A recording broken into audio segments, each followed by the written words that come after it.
Hi friends, मैं हूं मोहित मिश्रा और आपका एक बार फिर से स्वागत है मेरे चैनल एमपीपीएससी क्रैक्ड में।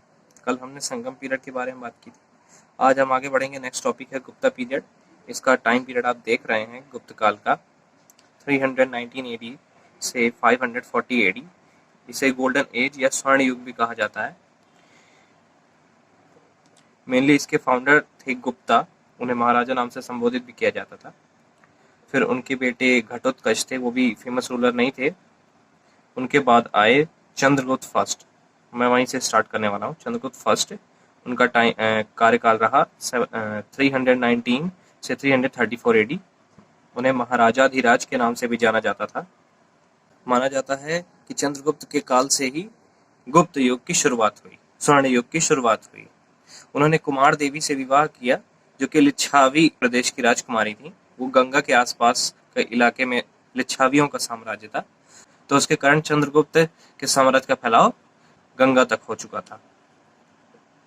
और इस साम्राज्य के जितने भी शासक थे, उन्होंने सोने के सिक्के चलाए थे। उन सोनों के सिक्कों को दिनार कहा जाता था, और इन दिनारों में अलग अलग टाइप्स के साइन बने होते थे।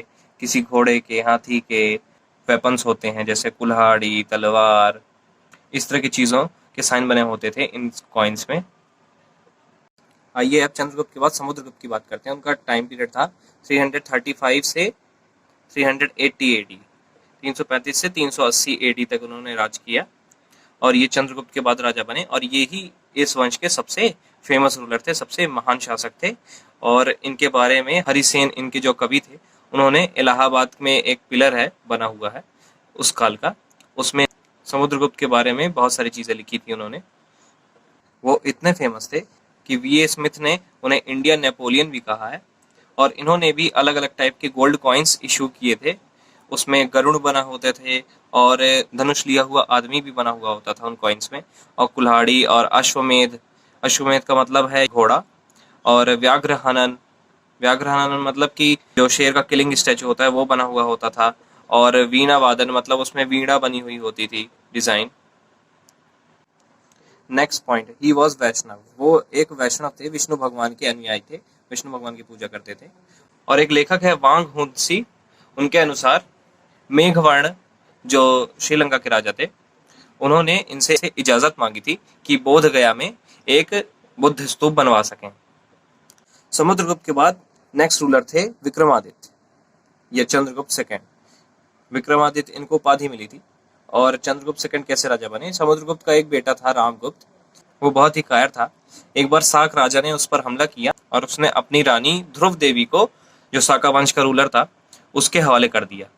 रामगुप्त का जो छोटा भाई था, युवराज चंद्रगुप्त, उसने ध्रुव देवी को छुड़ाया, आजाद किया, और जो साक वंश का राजा था उसे मार दिया।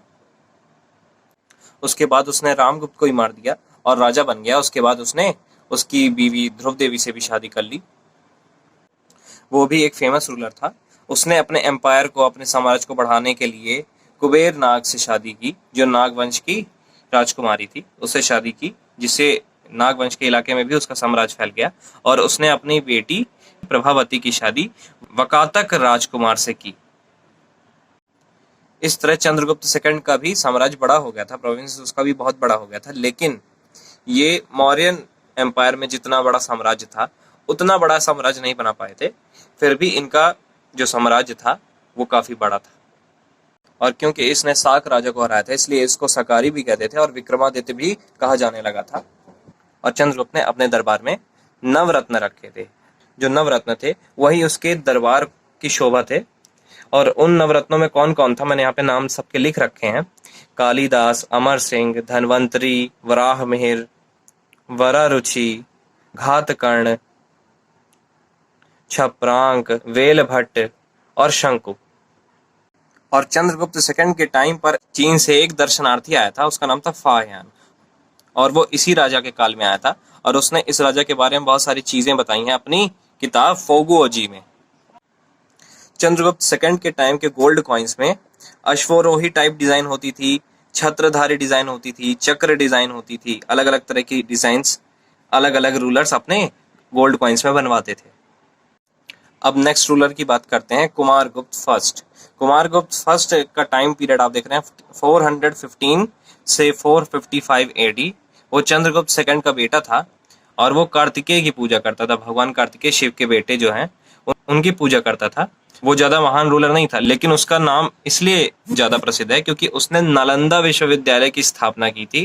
नालंदा विश्वविद्यालय अपने इंडिया का सबसे पुराना विश्वविद्यालय है, जहाँ पर लोग बाहर बाहर देश विदेश से पढ़ने आते थे और यहाँ लर्निंग का बहुत बड़ा केंद्र बना नालंदा विश्वविद्यालय। इस वजह से कुमारगुप्त फर्स्ट का नाम फेमस है हिस्ट्री में। कुमारगुप्त के बाद आया स्कंदगुप्त का साम्राज्य। उसका टाइम पीरियड आप देख रहे हैं 455 से 467 एडी। वो लास्ट ग्रेट रूलर था, अंतिम महान शासक था। उसके बाद कोई महान शासक नहीं हुए। उसी के कार्यकाल के समय पर जो हंस थे, अफगानिस्तान में एक साम्राज्य था हंसों का साम्राज्य, उन्होंने भारत पर हमला किया था इनके साम्राज्य के दौरान और कई राज्यों को हड़प भी लिया था, लेकिन वो स्कंदगुप्त से नहीं जीत पाए। लेकिन हंसों के हमले के बाद आर्थिक स्थिति कमजोर हो गई थी, इसलिए ये साम्राज्य कमजोर हो गया और स्कंदगुप्त की मृत्यु के बाद गुप्त वंश खत्म होने लगा और स्कंदगुप्त के बाद ज्यादा फेमस रूलर नहीं हुए, ज्यादा महान शासक नहीं आए और गुप्ता साम्राज्य का अंत हो गया। तो गाइस, आज हमने बात की गुप्ता डायनेस्टी जो गुप्ता पीरियड में भारत में राज करती थी।